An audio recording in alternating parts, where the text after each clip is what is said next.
个祷告。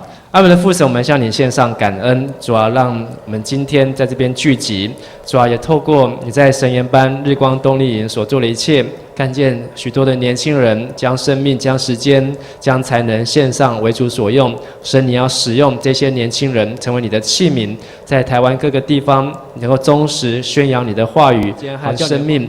主啊，要将我们的身体献上，当作服事和侍奉。祷告祈求，奉耶稣的名，阿们。跟你旁边说，我们都是一个活祭。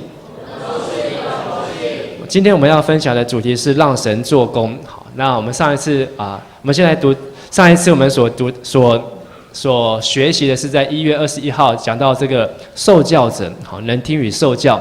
好，讲到受教者的特质呢，好，就是要先除去自己眼中的梁木，看得清楚之后，好，能够去帮助别人，帮助弟兄除去他眼中的刺。有时候你想要去帮别人，可是如果你没有先把自己的问题解决，越帮越忙，好，你越陷问题越大，好，而且别人问题变成是你的问题。所以我们要思想的就是，当上帝要使用一个人，好，不是看这个人他有什么样的恩赐，有什么样的才华，而是看这个人他有什么样的态度。我们一起说态度。所以神也正在看你和看我的态度。你用什么样的态度来到教会？用什么样的态度来到神的面前？用什么样的态度在服侍？这才是神要看。神不是说看你有来，好 ，OK， 打勾，你就有来，好，就这样 OK， 而是神要不断的 watch， 好，他不断的观察，看着你，好，这才是神他所关心、所 care 的。我们要来读今天的经节，哥林多前书9章24到27节，我们一起来读。岂不知在场上赛跑的都跑，但得奖赏的只有一人。你们也当这样跑，好叫你们得着奖赏。凡较力争胜的，诸事都有节制，他们不过是要能坏的冠冕，我们却是要得不能坏的冠冕。所以我奔跑不像无定向的，我斗拳不像打空气的，我是攻克己身，叫身服我，恐怕我传福音给别人，自己反被弃绝。好，这段话我们都知道是谁所写的，好，是保罗所写的。当保罗在写这段话的时候，好，其实他已经服侍神一段时间，而且他的服侍非常的有果效。好，如果你从使徒行传当中可以看见，好，当他去到哥林多教会，已经是去到了希腊第3次的时候，好，已经进入到欧洲。前2次的服事，包括过去他生命的改变转变。好，他是一个在小亚细亚，好，在安提阿，好，他是一个非常能够为神做工，好，非常一个有恩赐、有才华，好，有潜力的一个布道家。好，但是他却在最后说，他服侍神这段时间，他仍然是27节，我们再读一次。我是攻克己身，叫身服我，恐怕我传福音给别人，自己反被弃绝了。好，刚才嘉平说要版本比较，好，在版本比较当中，台语的27节怎么说？我是怕自己的辛苦舔舔，好，什么意思呢？就是不断的对付自己的肉体，好，不是很轻松、很悠哉。而是他不断对付自己的身体，他把自己的身体像是沙包，不断的对付，目的是什么？叫他的身体能够听从他、服从他。不该看的就不看，不该说的就不说，不该去的就不会到那个地方。有时候我们的身体会不会出卖你？叫你不要看，你偏偏要看；叫你不要听，你偏偏要听；叫你不要吃、不要摸，你偏偏要去做。有时候我们的身体会出卖我们，我们的身体没有受过严格的对付，我们就没有办法被神使用。可是保罗他是一个布道家，刚才我们说他已经服侍神一段时间，他仍然是这样攻克己身。我们说一次攻克己身，这句话很特别，他把自己的身体当作是一个要攻打、要克服的对象。目的就是要叫他的身体能够听从他。好，如果你曾经练过举重、练过健美，好，要锻炼过身体、当过兵，也是要训练你的身体。好，男生好可能要练个胸肌，好就要做很多的伏地挺身；女生好可能要有个修长的美腿，好就要做很多的抬腿运动，诸如此类。好，为的是要塑造一个好的body曲线，好一个身体，让这个身体形状能够达到你想要达到的样子。但是保罗他所说的不是只有这个外在美，还有身体的内在美，他要严格的对付自己的身体，目的是最后一句话，怕的就是他要去传福音给别人，结果福音没有传成，自己先被神 get 到，好，被神扫出去，有没有这样的可能？有可能。如果我们在服事上面不注意，我们在服事上面，好，仗着我以前当过小组长啊，我以前当过会长啊，我以前当过队长啊，我以前服事啊，当过短宣队的什么啊，好，你都仗着这些过去的，然后没有严格的对付自己的身体，有一天你也有可能被神赶出去，被弃绝。所以保罗他所做的每一件事情，好，25节，好，不能上一页，帮我按一下。他说：“凡教力争胜，诸事都要有节制。但是呢，得到最后的是一个能坏的冠冕，好，值得得到奖杯。这奖杯会不会坏掉？会啊。好，参加奥运啊，好，参加选举啊、选美啊，这些你最后得到奖金、得到奖杯、得到冠冕和荣耀。有人会记得40年前的奥运金牌得主，400公尺的金牌得主是谁吗？你可以记得吗？40年，好，可能你连4年前是谁你都不知道。好，所以这些奖杯、这些荣耀、掌声，好，真的就不过是昙花一现。但是保罗他很清楚，他要得的不是这些荣耀，他要得的不是下一面金牌，他要得的不是下一个冠军，好，下一个王位，而是要得不能坏的冠冕。我们说不能坏的冠冕，你要得到这个不能坏的冠冕，好，是 价值远胜于这些金牌，远胜于这一些世上的荣耀，因为它能够存到永远。如果你好好坐下来，冷静的思想思考，好，你可能去参加一个什么小提琴音乐的比赛，好，花了很多的时间预备，最后得到了一个第1名。这些第1名对你来说又怎么样？好，你说哇，我去参加法律系律师的考试，第1名，法律系第1名毕业，哇，厉不厉害？很厉害。 但是呢，最后你在律师事务所上班，开了一家律师事务所。好，我们在县政府那边一整排都是律师事务所，法律系第1名毕业，好，又能够怎么样？又能够怎么样？不过是一张奖状，好，不过是一个能坏的冠冕。好，但是保罗他所要得的是不能坏的冠冕，所以要得到这不能坏的冠冕，他必须要用他有限的人生，我们说有限的人生，换得无限的奖赏。 你的人生非常的有限，好，活到80岁够不够？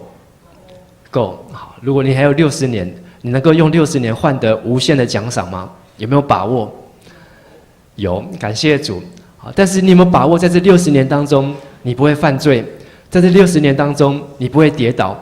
在这60年当中，你不会出卖神，你不会离弃神，你不会远离神？有没有把握？有人很有信心的有。 有人已经开始支支吾吾，有人摇头。我不晓得，但是我知道，光我在迦南教会做青年牧师7年的时间，看过有很多以前住在这边的人，他们现在不见得会坐在礼拜堂敬拜神，他们不见得会在礼拜天做礼拜。就算他们有去做礼拜，不见得他们有在服侍，不见得他们的有在服侍，不见得他们的周间他们有在灵修，有在亲近神。 可能那时候他们也说：“哇，我们要服侍神，我们要紧紧的跟随神。”但是不要说60年，不到6年的时间，甚至可能6个月的时间，一个人就被你自己的灵魂、被你的魂、被你的身体出卖，有没有可能？非常的有可能。如果你没有攻克己身，叫声服我，你想要传福音给别人，但是到最后。 别人没有不接受你的福音，而且你自己也被弃绝，所以跟你旁边说，你要学习攻克己身。所以你怎么评估你的服事？你怎么评估你在神面前所做的？你在神面前所给的？你怎么去评估？以保罗的服事，好，我们刚才提到，他已经服事的这么棒，服事的这么好，这么有果效，他在监牢里面门都开了。 他在亚细亚传道的时候，那个地方都信主了。他的服事无话可说，没有人跟得上他。或许在那个时代是这样，但是他为什么还要这样？怕自己的辛苦告天天，这样子严格对付自己的身体。今天可能叫你坐在这边做礼拜啊，不要睡觉，不要打瞌睡，专心听讲，好50分钟、40分钟，好，你可能说好，我可以，但是呢，5分钟之后眼皮越来越沉重。耶稣在客西马尼园啊，最后的祷告的时候，这些门徒在之前还跟耶稣一起吃饭，说：“老师，不论你去哪里，我们都要跟着你。”吃饱之后，我们一起去祷告。在祷告的时候，大家就已经东倒西倒，好，喝醉的也没有，不晓得有没有喝醉，好，睡的睡，趴的趴。耶稣说：“你们不能同我警醒1刻吗？跟我一起警醒15分钟，不能吗？”事实上，他们肉体虽然心灵固然愿意，肉体却软弱了。这就是人很大根源的问题。好，人是在罪的肉身当中，这个身体是要把我们带向罪，罪的结局工价就是死，所以每个身体都一定要死。好，每个身体都一定要死。但是，如果我们没有好好留意我们自己的属灵生命，你可能一直在服侍，一直在忙碌，一直在付出，一直在给，但是有可能这个不是你神所喜悦的服侍。这是我们在1月7号，我们就已经所说过。所以你要留意你的属灵情况，才不会迷失。好，所以是不留意自己的属灵情况，就容易迷失。如果你的属灵情况，你没有去观察你跟神之间的关系，好，要你开口祷告，讲不出来。如果要你跟神说话，跟神亲近，你没有 feel， 没有感觉，就是你的属灵情况已经开始在发出警讯。然后这些问题你都不去对付、去解决，不赶快回到教会，不赶快回到小组团契的生活，你就容易迷失，就很容易就被世界带走。今天的世界变得越来越快，速度越来越快。你这个礼拜来教会，到下礼拜来教会，你能够想象这6天、7天会发生什么事情？可能多到你没有办法去计算，如果你没有好好的掌握你的属灵生命，你可能这一趟从这个门出去，从此以后再也不来了。有没有可能？也不是没有可能的事情。所以要好好留意你的属灵情况，跟你旁边说，好好留意自己的属灵情况。而从一个部分我们可以来看，就是你对服事是不是常常只在意服事的结果？我有做完了，我交代了就好，其他的不是我的问题。我们最常看到就是我们主日在服事，好来献诗。好，献诗会提早到预备，好，等到献诗完之后，好，趁着牧师在祷告的时候，然后就怎么样，很小声、很安静的就出去。请问他是来服事还是来做事？他是来做事。好，如果再难听一点，他是来作秀，做给谁看的？做给大家看的，做给会友看的，让大家说哦，这个单位、这个团契他们有来献诗，有来，好，大家有看到哦，他服事表上可以打勾，因为他做完了。神要这样子的服事吗？那神希望我们怎么样服事？神要看的是我们的内心，看的是我们的生命，看的是我们的里面，看的是我们的态度。如果你只是在意果效啊，我有做很快，好，要做什么飘，马上就做好，非常有快速，非常有果效。但是呢，你做完之后，你一点平安，一点喜乐，一点感恩，一点神的恩典在里面，你都没有感觉。神要这样子，还需要你来服侍吗？神就叫人来工作就好了，就叫人家来做事就好。上帝透过我们的服侍要祝福我们。好，跟我说一次，上帝透过我的服侍要来祝福我。上帝根本不需要我们去服侍他。保罗在使徒行传就说，神不是那些偶像，好像自己缺少什么，还要人去服侍他。神他自己反是这样，把他自己倒空，给了所有的人。所以上帝根本不需要我们去为他做东，为他做西。上帝不需要我们在边为他做这么多事情，因为他自己有天使，他自己有天军，他自己有仆役，他自己有能力。他根本不是说他是一个好像独居老人，然后要我们送便当给他，每个礼拜天要来这边礼拜堂看看上帝啊，上帝，我们来看你了，好，我们有来关心你。他不需要，上帝也不需要我们的钱，好像他是需要我们救济一样，每个礼拜带了一些钱，好，然后你这样把钱投在奉献袋，好像在救济神，神好像很缺你那个50块，很缺你那100块，好，没有那50块100块，神就没有饭吃，是这样子吗？上帝不需要我们来服侍他，他是要透过我们的服侍，透过我们的奉献，要来祝福我们。这是上帝所立下属灵的原则，给人的就有给你们的。你要先愿意给出来，因为你不晓得你会给出来之后，你会继续有或继续没有。但是神就是要借这样子挑战你的信心，你愿意给出来，你愿意接受，你愿意相信，信心出来之后，上帝的祝福就来到。好，跟你旁边说，信心出来之后，上帝的祝福就来到。有的人他为了完成事工，为了把事情做完，他不在意过程，他只希望赶快做完，有效就好。所以我看过很多这样的例子，特别很多是在盖教会建堂的时候，很多的牧师盖礼拜堂，哇，盖礼拜堂是一件大事还是小事？大事啊！因为这礼拜堂一盖下去，至少要用个40年、50年，盖得好一点的话，可以撑个100年，所以这是一件大事。好，盖得好的话，是一个荣耀的事情。曾经我在高雄，好，不要说哪一间，好，看到一间10几层楼的教会。这间教会当初好，将近20年前盖的，那时候10几层，盖了1亿多。他们的地坪就400坪，好，400坪盖一个10几层的教会。然后呢，他们礼拜堂设在最上面，那里面呢有一架管风琴，哇，超大的，好，大概是台湾前10大的管风琴。好，那时候来讲的话，好，可能是前5大。管风琴，而且他们为了设置那只管风琴呢，他们把天花板好，里面不能有梁，400坪里面不能有梁哦。那所以你可以想想看，那个天花板的结构好，要是花多少钱？而且呢，他们要配合管风琴的吸音，让那个管风琴传出来声音好，要多好听，多美。所以呢，把天花板设计成波浪状，好，波浪的形状，好，然后这样一片一片一片，哇，光那个天花板就花了几百万。好，人家就可以拿去盖一间教堂了。好，他们只拿来做天花板，花了这么多的钱盖完这个礼拜堂，献堂完没有多久，这个牧师就怎么样？垮掉，不是比这就离开了，就被这教会跟教会不合，就离开了。这不是他不是第一个例子，很多有这样的例子，因为他们在这个建堂的过程当中没有留心，好，可能他有意见。他有意见，大家没有坐下来好好祷告，没有好好寻求，每个人都有声音，每个人都有想法，到最后，好，就盖完，大家把事情做完，然后做完之后，好，牧师你可以走了，好，就这样。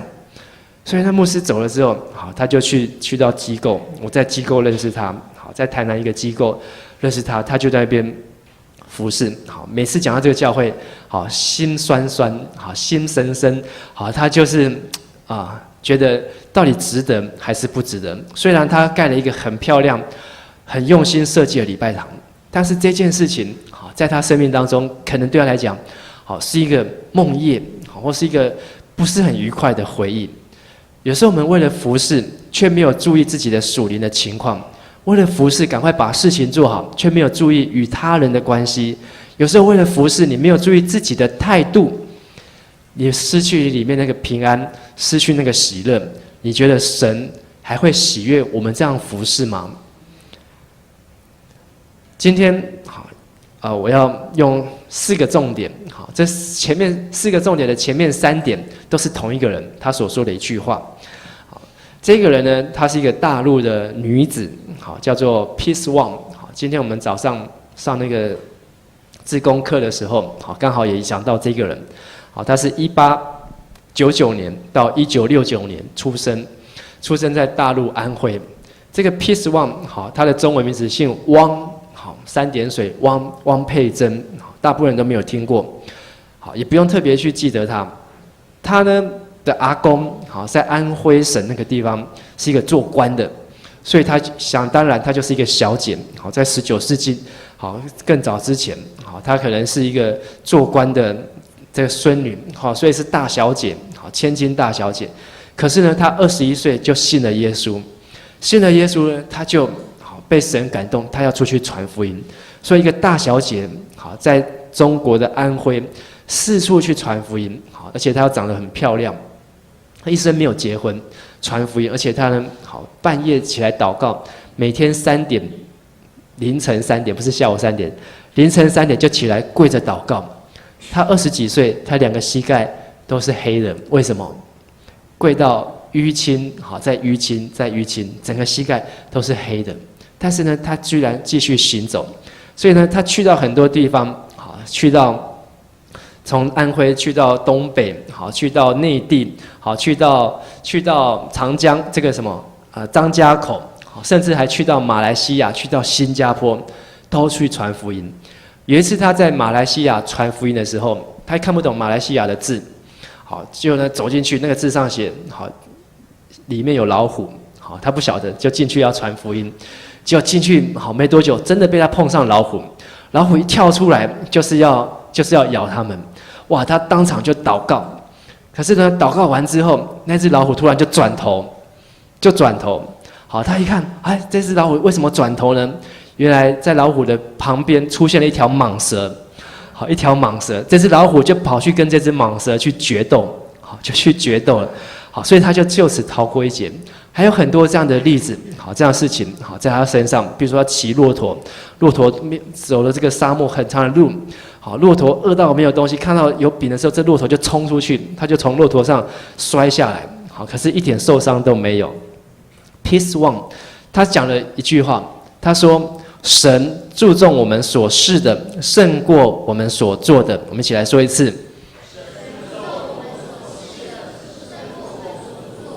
知道这句话的意思吗？神他注重你是一个什么样的人，胜过于你做了什么样的事情。你是一个什么样的人，跟你做了什么样的事情，好，是两码子事。我们如果以后你上班，好，或是以后你出社会，你可能会印名片，印这名片呢，好，我们看过很多名片背后就会很多的抬头，啊，什么福伦社社长啊，狮子会的会长啊，好，然后什么什么的主秘啊，好，然后啪啪一堆的抬头，好，做过什么委员啊，哦，你做了很多的事情，但是这一些名称头衔，可不可以就是认为就可以表现出你是一个什么样的人？没办法，好，没有办法，你是一个什么样的人，不是一张名片就可以印出来。有没有人会去印个名片？我是一个喜乐的人。有没有人去印张名片？我是一个仁爱、恩慈、良善、信实、温柔、节制的人。不会，你印一个名片，绝对印是你做过什么事情，好，读过什么学校，什么都是哪里毕业，留过什么学。但是神不是看我们在世上这些头衔，神不是看你是哪个学校毕业的，毕业证书拿来看一下。神不是看你是读什么学历，硕士、博士还是超博士。神不是看这些，神是看你是一个什么样的人。看我们所示的胜过我们所做的。我们在1月7号还记得说神所喜悦的服事，还记得哪3件事情吗？罗马书14章17节到18节，上帝的国不在乎吃喝，只在乎公义，我都快讲不出来。公义，然后呢，和平，第3个是圣灵中的喜乐。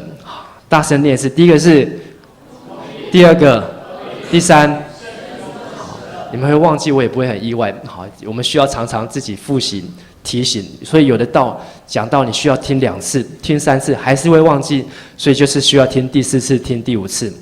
上帝的国不在乎吃喝，在乎公义、和平，并圣灵中的喜乐。这样的服事必为神所喜悦，也必受到人的称赞。上帝喜悦我们怎么服侍他，就是用公义、用和平以及圣灵中的喜乐。所以我们在公义里面说，公义就是要正正当当的行为，要按照神的旨意，因为只有神是公义。和平就是要与自己和平相处，爱你自己，接纳你自己，同时要保持你心里面的平安。第3个就是要跟众人和睦。圣灵中的喜乐，我们提到就是你要在神的面前要喜乐，在人的面前也要喜乐。所以神喜悦我们用这3件事情来服侍他就够了。我们说用这3件服侍神就够了。你是不是一个公义的人？你是不是一个和平的人？你是不是一个有圣灵喜乐充满的人？如果你是的话，就是在服侍神。好了，你不能说我开了一家公司，叫了公益企业有限公司，所以我就是在公益里面生活。当然，这可以成为你一个意向和目标，但是不在于你做了什么，而在于你是不是这样的人。你是不是一个能够接纳自己？你是不是一个能够爱仇敌？你是不是一个有喜乐的人？这才是神所喜悦的服事。而我们在上一次1月21号提到，神所喜悦的服事，你是不是一个能听的人？有能听的耳，有一个受教的心。你是不是一个受教者？你是不是愿意谦卑受教？这就是你是不是愿意成为这样的人？如果你不能听，不能被调教，你的生命就此被定型，你的生命好就不会进步，就是最多到这样。但是你愿意听，愿意被调教，你的生命还会再成长，你的生命还会再进步。跟你旁边说，愿意听，你的生命会再成长。对另外一个人说，愿意受教，你的生命会再进步。所以你是不是有一个能听的耳，有一个受教的心？如果你缺乏这2样，你听不进去，你心里面也不愿意接受，你的生命到此打住，定型了。很抱歉，定型了。可是耶稣说，你们要完全，像我们的父一样的完全。耶稣不希望我们的生命在18岁、28岁就定型。耶稣希望你的生命到80岁还要再进步，到88岁还可以再进步，可以吗？可以。摩西他的生命就是这样。所以他到40岁带领以色列人出埃及，40岁被上帝呼召，然后80岁出埃及，活到120岁，80岁他还要被上帝磨练。80岁我们大概都想，我当阿公了，80岁我应该都是我的孙子要听我的，我上老，我上道，我讲话等你就爱听我的。但是没有啊，摩西在旷野里面80岁还要跟一群像小孩子幼稚的以色列人，跟他们在那边闹，跟他们在那边缠斗。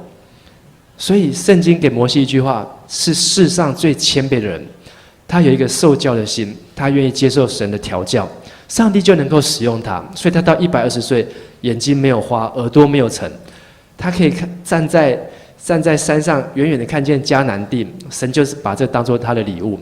你看到了，你可以去睡了，好，你可以安息了，好，你可以休息了，可以退休了。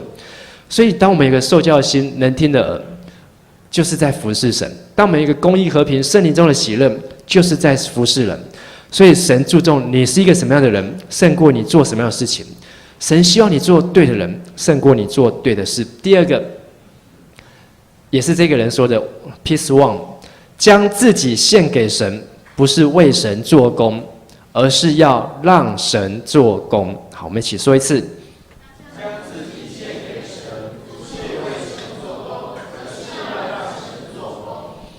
我们都想说为神做工，为神做事，为神做大事。好，所以我要来聚会啊，我要来服侍啊，我要参加短宣啊，我要参加祷告啊，我要来参加查经啊，为神做事情。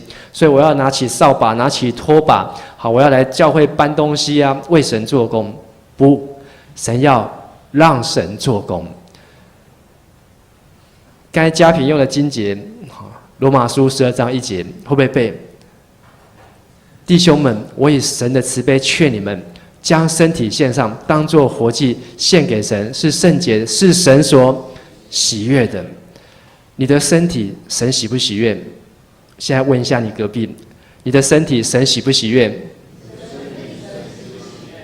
好，你的身体，你连自己都不喜悦了，你还要献给神，神还会接纳吗？所以你的身体，从你自己的身体开始，就是非常的重要。让神做工，不是要为神做工。什么叫做让神做工呢？好，什么叫做让神做工？我们一起说：让神做工。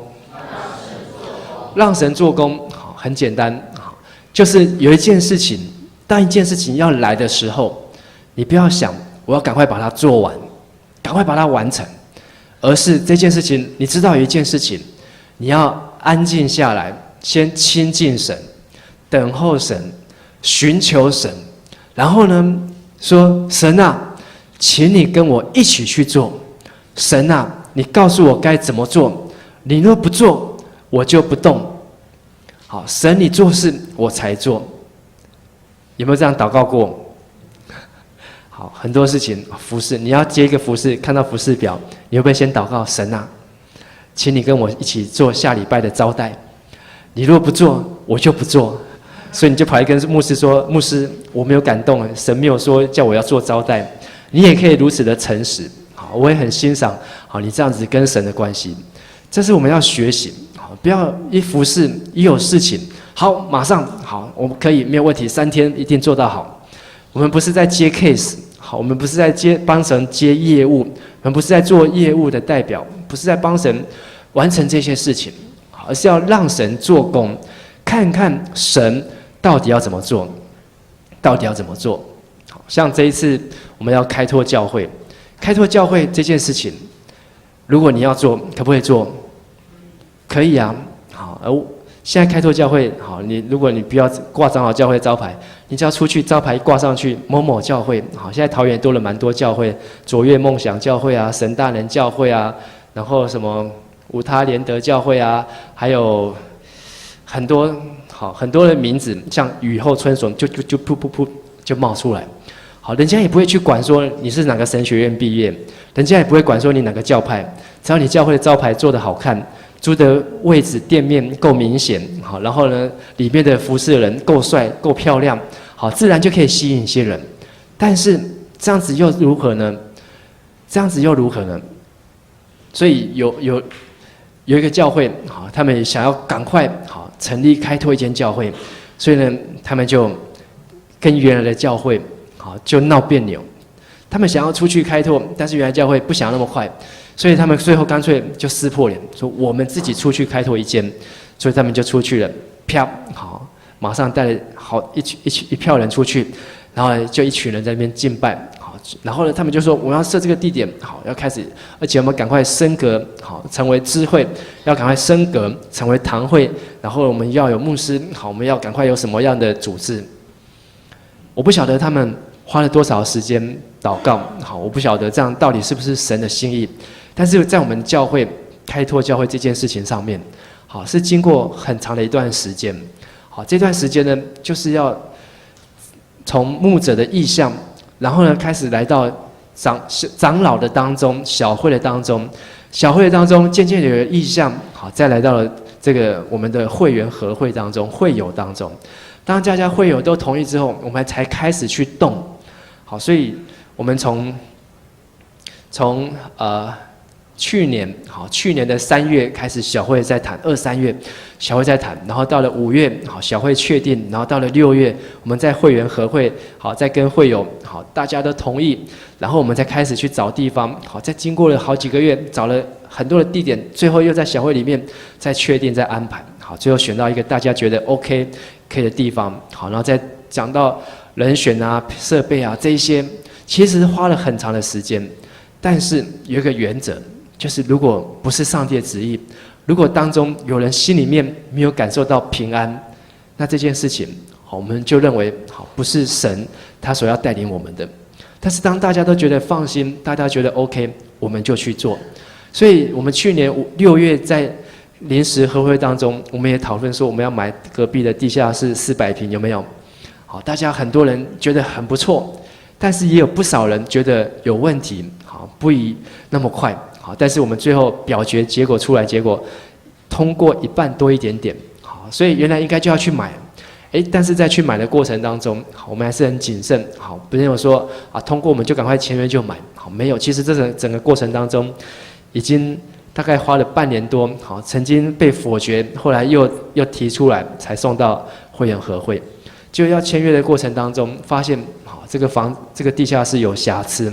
他没有办法马上的过户，好，因为有一个里面33个地主有一个失踪，好，要等6年多，要满7年才能够变更过户，所以好这样有一个瑕疵当中，所以我们最后退回来说，这个还不是神要量给我们的，所以我们就不急着冒险好去买，好去这块地，所以那块地还是空在那边，好，或许再等到6年后，那块地会变得更便宜，好，或许那个地主。他的女儿信主了，好，连这个地主也信主了，好，说啊，我们就捐给教会，好，让教会来使用，好，我们不晓得，但是呢，让神做工，就是你等候神。所以当约书亚带领以色列人要进约旦河攻打耶利哥城的时候，耶利哥城的时候，他们有没有带子弹？他们有没有带石头？有没有带大炮？他们什么都没有，他们只有按照神的吩咐，每一天好绕城一次，好连续7天，第7天要绕7次。等到第7次绕完的时候，就是大声的呼喊，大声的赞美，城就啪自己倒下。这一群人有办法喊到城会倒下来吗？是因为神动工，所以把自己献给神，不要急着去做一件事情，而是要让神来做，让神来做。所以当我在开拓这个嘉光福音中心的时候，有很多事情要做，而且呢，头脑里面几乎每天塞满各样的东西，因为又要家里的事情、教会的事情，好，然后还有福音中心的事情，而且你还要去想很多的东西，好，到底要用什么颜色，好，到底要用哪一家，好，到底要多少价钱，好，又有一个预算，所以你一直在思想，但是你没有办法完成那么多事情。有的人他可能说，啪，好，不用想那么多，就赶快做就好，做好就好。但是呢，好，就会发生一个很有趣的例子，好，就是招牌的事情。招牌这件事情，其实我很 care， 好，因为招牌就代表教会的门面。如果招牌做得好，好，别人你都不用说什么，只要看到这招牌，他如果能够好有说服力的话，别人也就愿意来到教会。所以我觉得招牌好应该要慎重，好好仔细的来讨论和思考。所以我们一开始有的教会是一开始就管他的好什么字就啪就上去，好就招牌就出来。但是呢，我却一直在想到底什么样的合适呢？好，所以就后来想了很久。然后呢，要开设也没有办法，但是先去印一条布条，好，因为布条没有关系，好，只要1000多块而已，好，而且这个布条用完，好就收起来就好。后来我们在开设那一天，好，同时我也去比价，然后去找一家来设计。到了开设那一天呢，好，就有一个我们教会的会友，就跑来说，牧师，好，他的爸爸是开广告公司的，然后就是在做招牌的，说啊，我怎么不晓得？他说他就是这一家，说哦这一家我知道啊，也在我们附近啊。然后他讲完之后，他还说招牌的费用我们可以奉献。我说你确定吗？他说确定。好，我说我们要做的招牌是这样哦。他说哦这样大概10万。好，说没有问题。好，他要奉献。哇，这件事情呢，好给我一个学习。如果当初我把这同样好10万块钱就找了一家，好随便一家就找一家做下去。招牌出现了，但是这个钱谁要付？教会要付。好，但是呢，你愿意等候，让神来动工，好，知道神要怎么样带领的时候，神透过这个人，好说他的父亲，就隔天他就带他爸爸来量，好画了图，好，然后画了图之后呢，好我们就开始，好就有很多开始就回来再跟主任牧师讨论，牧师你觉得这样子 OK 吗？你觉得这个字横的比较好，还是直的比较好？好，你觉得这个颜色是这个颜色比较好，还是那个颜色比较好？其实，当我们愿意好继续等候，好不急着把它做好，不急着把它做完，你能够这样等候，其实神就渐渐动工，渐渐动工。所以这个招牌还没有开始做，好，还在一个 idea 当中，好，但是呢，也敬请期待，好，这个相信呢，好，如果我们这个招牌好能够做得好的话，是能够为神好做很好的见证。所以让神做工，不是急着要把它完成，不是希望说快速马上立即就要这样。如果要快的话，神可以更快啊。好，神说神要一天全世界70亿的人通通信耶稣，可不可以？如果是神，绝对可以。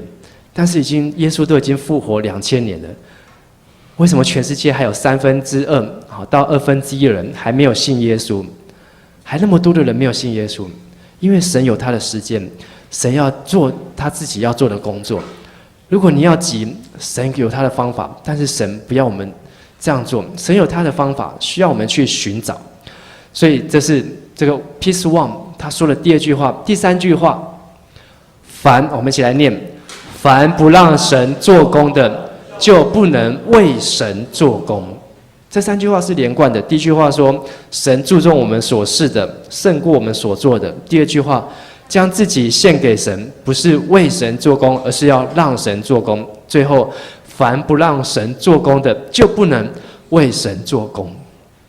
听起来都很像，但是就在讲你的生命是一个什么样的生命。如果你不能等候神，你不能静下来寻求神，你不能够去明白去分辨神，哇，神用你是非常危险的事情，因为神就这样贸然用你，可能会闯祸，就可能会惹出事情来。好，这件事情，好，你没有来做之前，好，可能虽然速度慢了一点，然后你自告奋勇啊，牧师，我来帮忙，我主动来做。好像在搬家的时候，好，就很多人说，陈牧师，你就叫一个嘛，请人家追，叫一个叫人出来倒搬就好啊。好，我说好，等他们去参加营会，我会叫他们。后来有人主动，啊，牧师，我帮你找了几个青年，好，我们来帮你搬。那一天果然很快，好，他们一天所搬的，大概是我要7天，好才搬得完，好，7天可能还搬不完。但是呢，好，一天里面他们所毁坏的东西，打破玻璃啊，撞坏的东西啊，没有了。好，他们里面所搞砸的事情，好，可能也是我那家具放在那边7年也没有坏掉，一天之内就破了，玻璃就破了，好，东西就裂了，这个脚啪就断了。有时候我们想要赶快把它做好，好，但是呢，却不见得是这样子。好，我没有说这样好或是这样不好，好，我也没有说这些人是谁，啊，但是呢，我还是很感谢你们来帮忙，好，不然我可能还在搬。好，但是我们服侍神，有时候就会出现这样的糗态、窘况。好，我们想要帮神一把，就是越帮越忙。好，可能还把神的事情搞砸了。所以，如果我们没有先把我们自己的生命、性格调教好，你不愿意听，不愿意顺服，你只是照你的意思，就是这样做，拜个供，不要再说，就是这样。这样的人真的很难被神用。所以有时候神会借着什么？你的爸爸妈妈，有时候会借着你的男朋友、女朋友、你的太太、丈夫，借着你的孩子，或是你在教会里面亲密的同工，神要调教你，神要塑造你，神要制造你、制作你，因为他们都是最了解你的人。你的爸爸妈妈是最了解你，他知道你今天有没有洗澡，他知道你昨天有没有刷牙，好，他知道你衣服到底几天才去洗。他们真的是非常了解你，所以他知道很多别人所不知道的。但是呢，这些人他很了解我们，可是他们会用很直接，会让你用很不舒服，甚至会让你用很不爽的方式帮助你。红色的地方，好，这5个字来说一次，来帮助我们。虽然他很直接，虽然他讲的话让你听起来很不高兴、很不舒服。可是最后，神的目的是要帮助你，是要让你更好，让你的生命更进步。阿们吗？你只是你愿不愿意听，能不能够接受？有人说我不想要这样，我不想那样，我要做我自己。但是神已经安排好了这一切，是要帮助你。所以我们来读这段经节，以弗所书2章10节，一起大声来读：我们原是他的工作，在基督耶稣里造成的，为要叫我们行善，就是神所预备叫我们行的。再一次，我们原是他的工作，在基督耶稣里造成的，为要叫我们行善，就是神所预备叫我们行的。这句箴言我们不止一次在这边讲过。我们原是他的工作，是 handmade， 是神的手工品，精心杰作。我记得好像也是去年1月。1、2月的时候，我们在这边讲这个经节，是他的杰作，精心杰作，亲手雕塑出来的，为的是要叫我们行善。所以让神做工，不要忘记了，神还在制造你。虽然神创造了你，但是神对你的创造还没有完成。我们说还没有完成。所以什么是让神做工？就是要把握每一个神量给我们的环境。我们说环境，上帝虽然创造了你，造了你的性别，造了你的长相，造了你的原生家庭，可是我们还是他手中的工作未完成。神要继续的制作我们，神生出来只不过是一个娃娃，但是这个娃娃，我曾经有过3个娃娃，现在第3个娃娃非常的可爱。但是我只是要这个娃娃就够了吗？我会不会只希望说我这个娃娃它永远不要长大？其实我也很希望它永远不要长大。但是如果你看到那个玻璃娃娃永远长不大，你会觉得很难过。所以我还是希望这孩子能够长大，能够平安。好，特别流感来了，好，流感来了也要拼命的祷告，好，让这个孩子都能够健康，不要流鼻涕，好，不要打咳嗽。上帝也是这样子说，期待我们，他把你造在这个世界上，放在你这个家庭当中，神不会说好，我已经做完了，我走了，自己看着办。没有，我们原是他的工作，是神的手亲自制作造成的。是为了要叫我们行善，所以神知道你的生命还可以再成长，神知道你的生命还可以再进步。跟你旁边说，神知道你的生命还可以再成长，神知道你的生命还可以再进步。哈利路亚！神知道我们的生命可以继续成长，可以继续进步，所以你不要停在原地，不要认为我的生命就是如此。你要在任何一个环境当中，特别是来自你家人、来自于你身边这些最了解、最熟悉你的人，他们给你的建议、他们给你的指教、指正，对你来讲是最直接，但是你愿意去接受、愿意去克服，你就跨越，你的生命就更棒。你不愿意接受，你的生命就被辖制，你的生命再怎么走、再怎么绕，还在这个 level 的下面，还在这个 level 的下面。有多少人希望自己的生命可以更上一层楼的？可以挥挥你的手吗？感谢主，好，请放下。你的生命愿意更上一层楼，你就要学习能听的耳、受教的心，你就要成为一个神所喜悦的人。你就要在一个环境当中让神来动工，在家里面听爸爸妈妈，听听朋友对你的建议、批评、指正，听听同工对你的劝告，要去听，要去接受。不要认为他们只是参考而已，因为神也是这样子做工，这就是神所预备做工的环境。好，今天的默想与行动，学习做一件事情的时候，先安静亲近神，不要急着把事做完。你来参加聚会，时间到了，不要急着赶快离开，因为或许有时候神对你说话，就是在聚会的尾巴，好，可能在祝祷，可能在默祷。可能在最后要结束的时候，你就急着要去做下一件事情，急着要去完成，往往就错失了很多宝贵的 timing。刚刚热机而已，开关要打开，结果你就走了，神就没有人可以，他所说的话没有人听。神希望你的生命能够更进步、更成长、更上一层楼。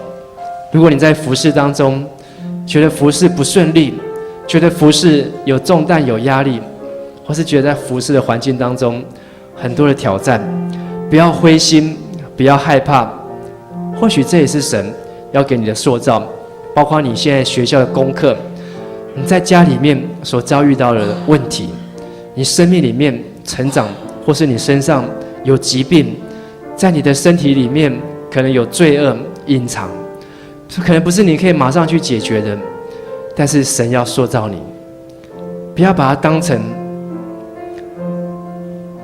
当成视而不见，不要把这些问题刻意的像鸵鸟一样把头埋在洞里面，我不要看到这些问题，这些问题就不存在，而是要去面对它，去挑战它，告诉这些问题。在我里面的比在那世界的更大，在我里面的有耶稣基督帮助我，正视这些问题，你才能够跨越，才能够跨过。牧师小的时候很自卑，我曾经分享过，小的时候自我形象很差，小的时候口才也很差，小的时候觉得自己一无是处，好，长得也很矮，好，又单眼皮，好，然后呢，看起来就是一副呆呆的样子。我觉得我的一生好没有办法跨越，我觉得我一生大概不会超过160公分。好，这就是我自己的障碍。但是当我愿意相信突破，当我愿意只相信耶稣，不要看环境，不要一直把焦点在这些问题上面，一个一个突破。我小时候也觉得我不会结婚，觉得我不会生小孩，觉得我不可能出国，觉得我任何事情对我来讲都是不可能。是在一个这样非常黑暗、非常灰色的一个世界里面生活的人，但是神一样可以开启，一关一关的开启。好，如今我也结婚了，如今我也超过170公分了。好，如今双眼凭自己跑出来。好，双眼我没有去割哦，他自己跑出来。很多很多，我只能向你见证，你不要害怕这些问题，神能够解决你的问题，而是你愿不愿意相信神，他要让神做工。你不要靠自己，我不够高，我去把它拉高；我不够瘦，我去抽脂；我不够壮，好，我要去做什么？让神来动工，让神继续在你的身上动工，塑造你，这才是神对你生命的计划。好吧，我们一起从座位上站起来，我们来向神祷告。我们祷告一件事情：神啊，我的生命要有你在我里面动工；神啊，我的道路要有你在前面来引导；神啊，我需要有你在我的生命里，唯有你能够帮助我，唯有你能够引领我。神啊，我要更多的亲近你，我要亲近你，直到我明白你的心意，直到我明白你的旨意，直到我明白你的带领。我们一起同声开口向神来祷告。